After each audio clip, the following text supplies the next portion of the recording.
Okay, today I'm going to talk about how I was able to get an 850 credit score after completely destroying my credit score after I graduated from college. So I'm going to go through a series of steps that I took over the course of many years to increase my credit score and get it back up to an exceptional rate.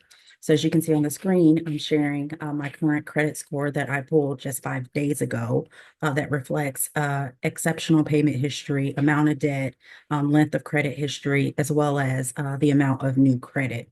So these next videos that I create are going to go through all of the specific steps that I took to make sure that my credit score was high.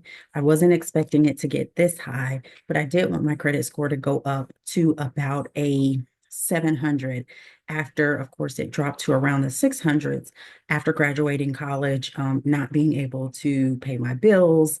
And that unfortunately reflected on my credit score.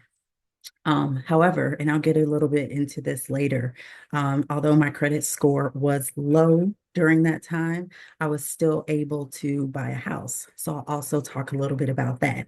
So make sure to tune in as I go through all of the steps that I went through to get my credit score up to an 850.